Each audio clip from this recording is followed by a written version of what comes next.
اوکی انشالله پیش از اینکه سخنرانی شروع کنیم با هم دعای فرج الهی از البرا با هم بخوانیم انشالله. بسم الله الرحمن الرحیم. الهی ادم البلا وبرح الخفا وانكشف الغطاء وانقطع الرجاء وضاقت الأرض ومنعت السماء وأنت المستعان وإليك المشتكى وعليك المعول في الشدة والرخاء. اللهم صل على محمد وآل محمد أولي الأمر الذين فرضت علينا طاعتهم وعرفتنا بذلك منزلتهم ففرج عنا بحقهم فرجا عاجلا قريبا كلمح البصر وهو أقرب. يا محمد يا علي يا علي يا محمد اكفياني فإنكما كافياني وانصراني فإنكما ناصراني. يا مولانا يا صاحب الزمان الغوث الغوث الغوث ادركني ادركني ادركني الساعة الساعة الساعة العجل العجل العجل يا أرحم الراحمين بحق محمد وآله الطاهرين. صلوات. اللهم صل على محمد وآل محمد عجل فرجهم.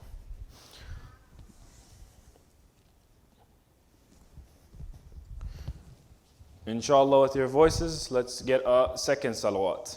Allahumma salli ala Muhammad wa ali Muhammad wa ajil farajahum. أعوذ بالله من الشيطان الرجيم. بسم الله الرحمن الرحيم. الحمد لله رب العالمين والصلاة والسلام على أشرف الأنبياء المرسلين حبيب الله العالمين أبي القاسم المصطفى محمد. اللهم صل على محمد وآل محمد وعجل فرجهم وعلى أهل بيته الطيبين الطاهرين المعصومين المنتجبين. بسم الله الرحمن الرحيم. Inshallah, Bismillah ar-Rahman ar-Rahim. Today we're going to be discussing a series of lectures or discussions which are going to be in a way a class style format where inshallah I want to get a discussion going with all of you as well. One of the most fundamental aspects for us as Shia living in the West is being able to answer to all the different types of worldviews that are around us. And in Farsi we would call this of course Jahan Bini. Now according to our Jahan Bini, we have of course us and our beliefs that we have, which are going to be introduced to you in these next few lectures or these set of lectures. But of course you want to make sure that your worldview is one that you're able to comprehend and to be able to give to others or to be able to properly introduce others. So inshallah this is going to be an introduction we're going to have, and we're going to be learning about this to be able to strengthen our own Aqeed. This is going to be a lesson in Aqeed, Aqaed, our sets of beliefs, and to be able to properly teach it to others if need be. So the book that we're going to be reading is 50 Lessons on the Principles of Belief for Youth, and this is by Ayatollah Nasir Makarim Shirazi. It's a very good book, and inshallah if you ever get a chance you guys can also buy it online. But there's no need in our lesson. We're going to just go through these by slides, and I've prepared them ahead of time inshallah, and we can begin. Now of course we want to start first of all when we discuss Aqaed, and our most important aspect is our usul ad-din. So think of yourselves or your beliefs as structures, right? In a tree. So for example, the roots of these trees are our usul ad-din. We want to make sure these roots are firm within the ground so that if anything happens, that tree doesn't get destroyed, we could say. It doesn't fall down. Those roots have to be there in place and they have to be very strong. So when we say our usul ad-din, we are discussing our aqaid. So we'll go ahead and begin by understanding this as the example of the tree. Our usul ad-din are the roots of your religion. Make sure you strengthen the roots, so if anything ever happens, those roots don't ever get destroyed and the tree is always there. And they are as follows. We have Tawhid, which is believing in one God. In the Western view, there are a lot of people who don't even accept that. Now, how do we answer to those who may not believe in a God or so? And how can we show that through logical reasoning, we're able to understand that a God does exist? So, then we go to our Adalah. If a God exists, is He merciful? So, why is Adalah considered part of our Usuluddin? We'll discuss that inshallah in one of our future lectures. Nubuwwah. Nubuwwah is prophethood. We believe that 124,000 prophets have been sent down, the last being Abul Qasim al-Mustafa Muhammad. Allahumma salli ala Muhammad wa alayhi Muhammad. So from Adam to Khatam, we believe in 124,000. Now we get, when we believe Tawheed, there's also a set of beliefs, of course, which is in the West, which is Christianity. How can we show that we believe in this prophethood that they might not accept? How can we strengthen our views? Next one is Imama. Now we face another set of challenges in a group of Muslims that might believe in the rest of them, but not in Imama. How am I able to understand Imama? Or how am I supposed to show Imama to others for them to be able to understand? Through the book, if they're Sunnis, and through logical understanding. So we want to make sure that we teach them through both ways. And of course, the last one is Qiyamah. Why exactly do we need Qiyamah? Some even believe that there's no Qiyamah. There are certain groups of people that believe in God, but they don't believe in an afterlife. How can I use logical reasoning to explain that there is an afterlife or there is a Qiyamah? So these 5 are really important for us to be able to understand: Tawheed, Adalah, Nubuwwah, Imama, and Qiyamah. And we're going to be discussing them through the next few weeks, inshallah. So let's go ahead and begin on our first discussion. And on the very first level, we want to understand one important point. Why do we need to think about God? And what is, and the ways that we can know our Creator. So someone might ask you, why even care about God? I don't even care that if their God exists or not. It doesn't affect me. It doesn't affect my life. I don't even see Him in my day-to-day activities. How am I able to combat that? So we want to, of course, be able to understand. Why should you know about God? I want to, inshallah, ask all of you here. Why care about God? Can anyone help me out? Does anyone have any points? Well, inshallah, if not, then no worries. We can go ahead and discuss that. But of course, I'm always happy to hear your answers. And there's, of course, no wrong answers. We always want to hear a discussion or be able to get other people's voices and opinions. But nonetheless, let's go ahead and begin. So our answers, here are the ways that we can understand why we need to have God in our lives. Why we need to know about our Creator. The love to be informed is within every one of us. So let's paint a picture. Let's say you wake up in a hospital. Something happened. Oh, you show up in a hospital and you wake up. The first thing you want to know is, what are the questions that you might ask? How did I get here? What happened? What incident occurred that made me to be in this hospital? Just a moment ago, I was feeling okay. So, how did I get here? When can I leave? Where am I going? What's happened to me? These are all questions that you need to be asking yourselves when you wake up in that hospital, right? So, for us to be existing on this earth, for us to be here, is it possible for us to not be able to start asking these questions? Oh, I am here. That's fine. Well, that's not suitable for us. As insan, we are always asked to look more, search more, find on the earth the answers. So the Holy Prophet ﷺ says, even if you have to go to China, you should go ahead and search. So for someone, our insan, to be happy enough to not even answer those questions, that wouldn't be enough. Allah subhanahu wa ta'ala has put inside us a need to search for more, to look for answers.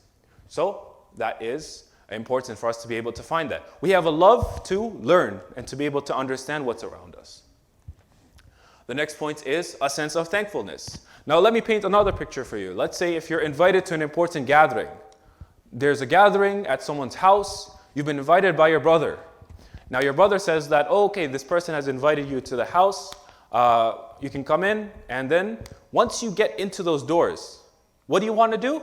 one of the important things that you might want to do when you're invited into this gathering is, hey, I should be looking for the host. The host was so generous that he asked my brother to allow me to come to this gathering. Do I not want to at least give him a thank you, right? So you're invited and everything is provided for you. Let's say the car has been provided. All of the necessary things that you need are prepared for you. Of course, you want to ask the host. As insan, we want to find who to thank for this. This life is so beautiful for us, of course, right? So because it's so beautiful, who should we thank?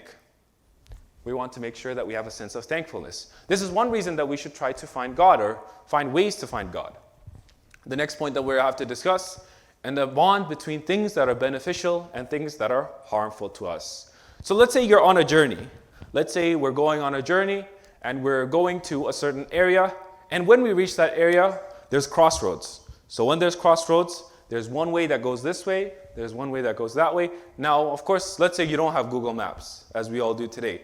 But let's say you're lost and you don't know exactly which path to take. Should I go straight? Should I go right, left? I don't know. So in that journey, there are many people. One group says, oh, I know where you're looking for, it's that way. One group of people says, oh, it's actually on the right side. If you go to your right, you're able to find what you're looking for. Well, I have to start looking. Because is it okay for me to just stop where I am and say, you know what, I'm not even going to decide to go. You have to know who's guiding you to the correct way, who's going to guide you to a way that you're going to end up taking a wrong turn. We have to make sure that we as humans, we have to make sure that we take our benefit into account. If things are harmful to us, we want to avoid it. If things are beneficial to us, we want to gain them. So there is a bond between things that are beneficial and things that are harmful to us. We want to make sure that we have established a way that we can find going forward, and we have to research accordingly. And because of that, it is important for us to find that way that is correct. So that is it for us. These are reasons that we might want to know God. It's not sufficient for us. It's not good enough for us to just end off without trying to find a God or trying to find a creator or a reason. We have a love from within. We want to know where we're at. We want to know who created us. We have a sense of thankfulness. Who should we thank when we have been put on this earth? And of course, we want to make sure that we keep our benefit in check. If there's something harmful for us, we want to make sure we avoid that. So these are all different ways that we can understand. And in the Quran, we have an ayah, أعوذ بالله من الشيطان الرجيم, الذين يستمعون القول فيتبعون أحسنه. So give good tidings to my servants, those who listen to the sayings and follow the best of it. Allah subhanahu wa ta'ala is of course giving good tidings for you. So what do you want to do? يستمعون, those who listen. You want to make sure that you are listening to what Allah subhanahu wa ta'ala has left for you. The good tidings, the tidings of searching for the Creator. So make sure that, of course, we want to follow the best of those sayings. So then we want to go ahead and think and answer. So in this section, I want to, of course, pose to you these questions that are in relation to our lesson. These are maybe general questions. These are questions that relate to our discussion so far. But one of them, of course, is going to be, other than what your mother and father have told you about God, have you seriously thought about Him? Have there been times where you want to search for God yourself, right? So if we've ever had a time in our lives, how much have we thought about God? Of course, there's no correct answer here. You can all use think within, right? Look within yourself to be able to find that kind of answer. How much have you personally thought about God and tried to look for Him? A secondary question that we might ask ourselves is, can you say what the difference is between searching for God and knowing God, right? These are two different things. One is to search for God. The other one is to know God. Do we know God? That's the other question that was posed before. Have you really thought about it? Have you tried to search for Him? Or if it's just because my parents said so, that I accept it. Well, that wouldn't be enough. The Quran says, don't inherit your religion. Rather, you have to search and find the truth. And when you're happy at it, at that point, you should go ahead and accept it.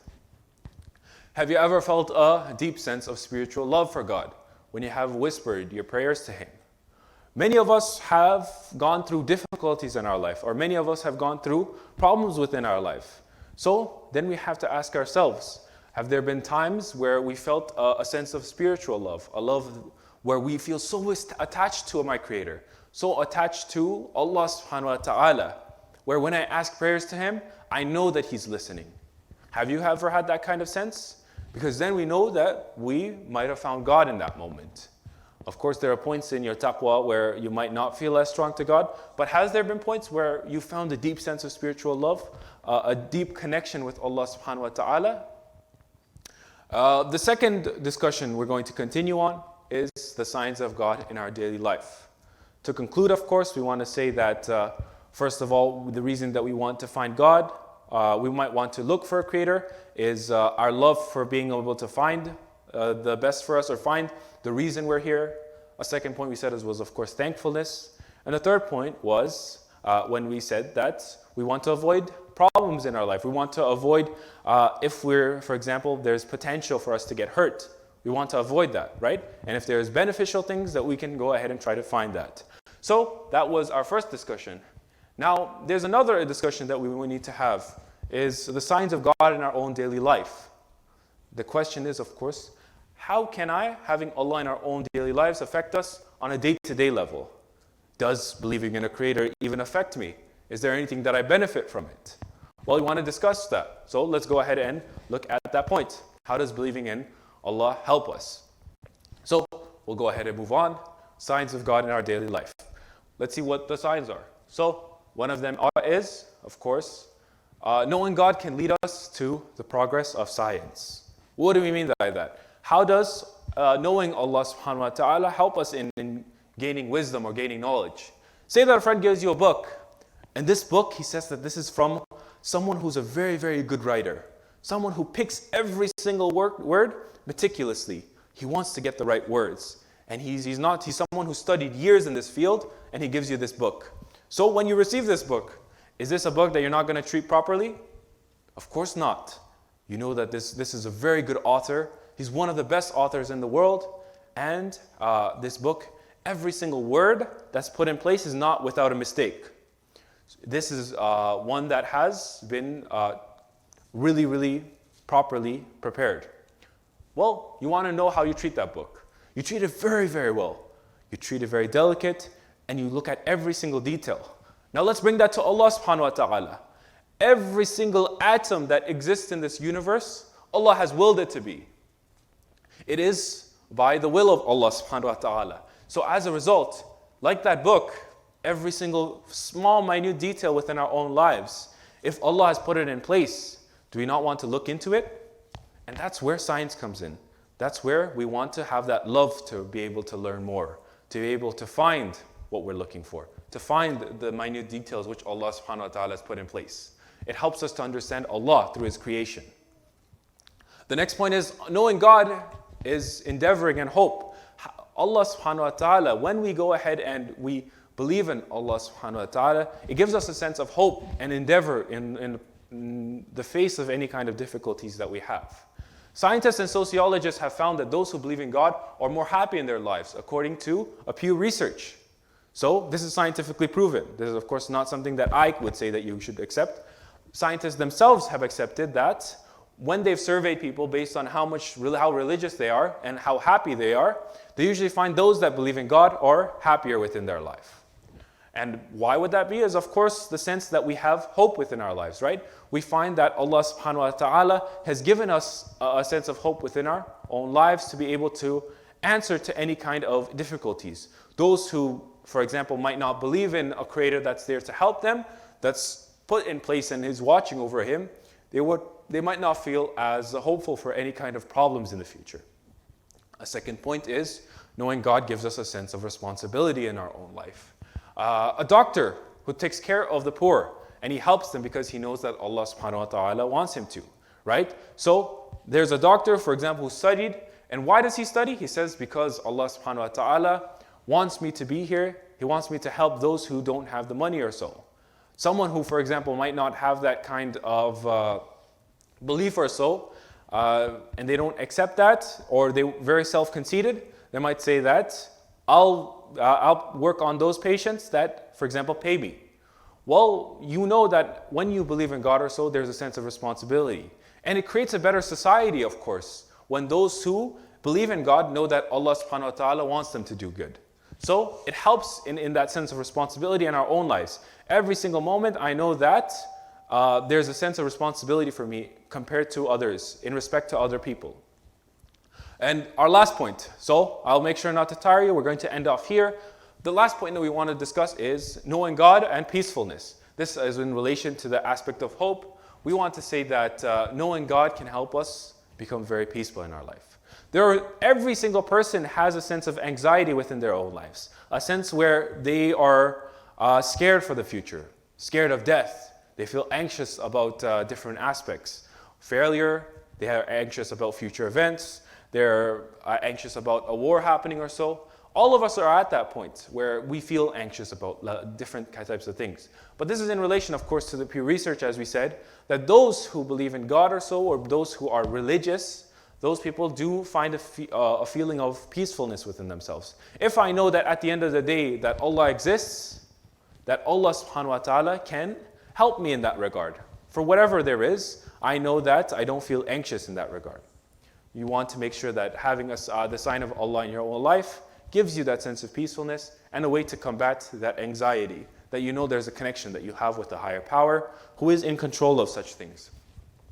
So that is the end, of course, the signs of God in our own daily life. It helps us in the progress of science. It helps us endeavor any kind of problems that we have. And it gives us hope. The next point is the sense of responsibility that it gives in our own lives and the sense of peacefulness that you might receive from having Allah subhanahu wa ta'ala.